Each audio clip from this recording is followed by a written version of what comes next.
দেখুন, আমরা তো সবাইকে কল করে থাকি। এখন এই যে কল হিস্ট্রিটা রয়েছে, ঠিক আছে? এখানে যে ছবিগুলো রয়েছে বা নামগুলো রয়েছে, আপনি কখনো এখানে অর্থাৎ নামের যে শর্ট, এখানে ছবি থাকলে এখান থেকে তো ইজিভাবে এখানে ছবি অ্যাড করা যাবে, কোনো ব্যাপার না। তো এই জায়গাটা কখনো ক্লিক করেছিলেন?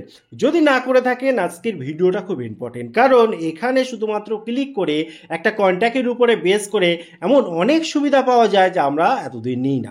যেমন দেখুন, এখানে এই যে লাস্টেরটা দেখুন, এই যে লোকেশান শেয়ারিং, অর্থাৎ আপনি যদি চান যে ডাইরেক্ট লোকেশান তাকে দেবেন, যে আপনার রিসেন্ট লোকেশান কি আছে, অর্থাৎ আপনার বন্ধু বান্ধব হতে পারে আপনাকে খুঁজছে, জায়গা চিনতে পারছে না, আপনি কোথায় আছে বুঝতে পারছে না, ডাইরেক্ট কিন্তু লোকেশান শেয়ারিং এখানে ক্লিক করে এখান থেকে কন্টিনিউ করবেন, কন্টিনিউ করে সেখানে অ্যাকাউন্টে মানে তার নাম্বারে পাঠানো যাবে এবং খুব ইজিভাবে এই লোকেশানে যোগাযোগটা করা যাবে।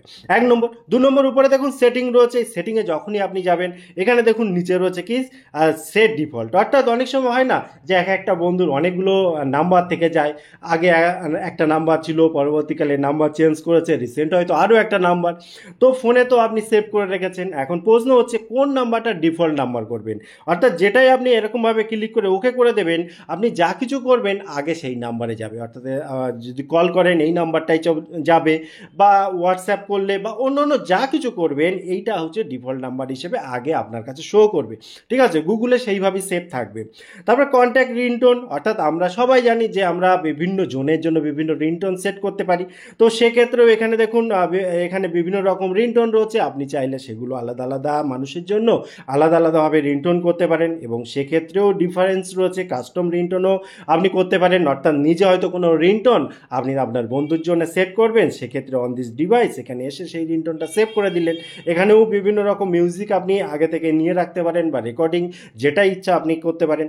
এবং এখান থেকে বেরিয়ে এসে এখানে দেখুন রিমাইন্ডার, এটা কিন্তু খুব বেশি ইম্পর্টেন্ট, কারণ এখানে দেখুন এই যে নিউ, এই যে নিচে প্লাস আইকন রয়েছে, এখানে দেখুন বার্থডে রয়েছে। বার্থডে ছাড়াও আপনি অ্যানিভার্সারি বা কাস্টমে গিয়ে আপনার যে অকেশনটা আপনি সেভ করে রাখতে চান, যে বিষয়ে আপনি সেভ করে রাখতে চান, বিষয়টা বিভিন্ন রকম হতে পারে। এখানে আমি ধরুন বার্থডে উদাহরণ হিসেবে দিলাম, এটা করলেন। তারপরে সেই ডেট কি আছে, এখানে তারিখ, এখানে মাস, এখানে সেই ইয়ারটা আপনি দিয়ে দিলেন, দেওয়ার পর সেভ করে দিলেন। নোটিফিকেশানটা ঠিক কোন টাইমে আসবে, এখানে লাস্টে দেখুন রয়েছে ঠিক কটার সময় নোটিফিকেশান আসবে, এম হলে সকালের টাইম, পিএম হলে সন্ধ্যের টাইম, ওকে করে দেবেন, ওকে করে এখানে সেভ করে দেবেন। তাহলে এখানে কি হবে, এখানে যখন সেটিংয়ে যাবেন অ্যালাউ নোটিফিকেশান অন করে দেবেন, অন করে এখান থেকে বেরিয়ে আসবেন। বেরিয়ে আসলে এখান থেকে কিন্তু এবার থেকে আপনি ওই এখানে সেভ করে দেবেন। ঠিক আছে, এখানে এখানে এই যে এবার সব সিস্টেম হয়ে গেলে এখান থেকে চেঞ্জ টেঞ্জ করে নিয়ে এখানে উপরে যদি সেভ করে দেন, তাহলে এরপর থেকে এই সময়ে আপনাকে রিমাইন্ডার দেবে, যাতে করে কি বন্ধুত্ব যেমন ভালো থাকবে, ইম্পর্টেন্ট ডেটগুলো আপনি ভুলবেন না, আপনাকে মনে করিয়ে দেবে। এবং তারপরে দেখুন এখানে শেয়ার কন্ট্যাক্ট, আপনি হয়তো এই কন্ট্যাক্টটাকে শেয়ার করতে চাইছেন, সেক্ষেত্রে এখানে যদি ছবি থাকে, এখানে ছবি পাঠানোরও এখানে চেকবক্স থাকে। তারপরে আপনি কোন নাম্বারটা পাঠাতে চান সেইটা, ডেট সহ পাঠাতে চান কিনা সেইটা। এবার যখন কন্টিনিউ করবেন তখন দেখবেন বিভিন্ন সোশ্যাল মিডিয়া প্ল্যাটফর্ম রয়েছে, সেখান থেকে কিন্তু আপনি ওইটা হোয়াটসঅ্যাপ হতে পারে, যে কোনো হতে পারে, কাউকে পাঠাতে পারেন। উদাহরণ হিসাবে একটা উদাহরণ দিই, এখান থেকে দেখুন ডাইরেক্ট কেমনভাবে পাঠানো যাচ্ছে। এখান থেকে এরকমভাবে নিলাম, নেওয়ার পরে দেখুন এখানে সেন্ড করে দিলাম।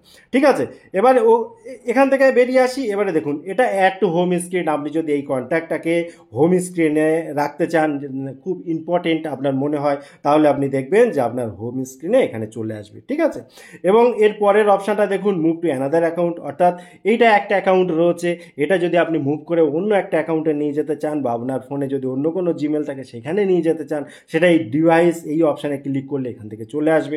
অর্থাৎ অন্য অ্যাকাউন্টের সাথে এই নাম্বারটা যুক্ত করলেন ভবিষ্যতে অন্যভাবে ইউজ করার জন্য। আর সেন্ড টু ভয়েস মেল, এটা যদি আপনি করতে চান যে আপনি ভয়েস মেল পাঠাবেন তাকে, সেক্ষেত্রে এটা অন করে দিয়ে ওকে করতে হবে, ওকে করলে ভয়েস মেল তাকে পাঠাতে পারবেন। এবং নিচে ব্লক নাম্বার, আবার আর ডিলিট, অর্থাৎ আপনি যদি না চান তাহলে এটা করতে পারেন। এখানে দেখুন কন্ট্যাক্ট ইনফো ফ্রম, এখানে লিঙ্ক রয়েছে কি কি সেইটা দেখতে পাওয়া যাবে। আপনি যদি চান এই লিঙ্কগুলোকে আপনি আনলিক করবেন তাহলে এখানে দেখুন নিচে রয়েছে আনলিক, এখানে ক্লিক করলে এই লিঙ্কগুলো কেটে যাবে। অর্থাৎ এত রকম সুবিধা কিন্তু এখান থেকে আপনি পেয়ে যাচ্ছেন। এবং এটা যদি আপনি স্টার করে দিতে পারেন, স্টার মধ্যে থাকবে যাতে করে আপনি ডাইরেক্ট এই নামটা পেয়ে যেতে পারেন। এবং কোনো কিছু চেঞ্জ করতে হলে নাম, সারনাম এক্সেট্রা যদি চেঞ্জ করতে চান বা কোনো অ্যাড্রেস চেঞ্জ করতে চান, কোনো লেবেল দিতে চান, কোনো নোট লিখতে চান, অ্যাড ফ্রেন্ড করতে চান, সব কিছু এখান থেকে করে উপরে সেভ করলে হয়ে যাবে। এবং সবথেকে বড় কথা, এত কিছু সুবিধা শুধুমাত্র যে নামটা এসছে সেই নামের পাশে এখানে এরকমভাবে ক্লিক করলে এখানে কিন্তু চলে আসবে, ঠিক আছে। এবং এখান থেকেই আপনি বাকি সব কিছু করতে পারবেন। টোটাল ইনফরমেশন কেমন লাগলো অবশ্যই কমেন্ট করতে ভুলবেন না। আবার দেখা হবে পরবর্তী ভিডিওতে, ততক্ষণ ভালো থাকুন, সুস্থ থাকুন, বাই বাই।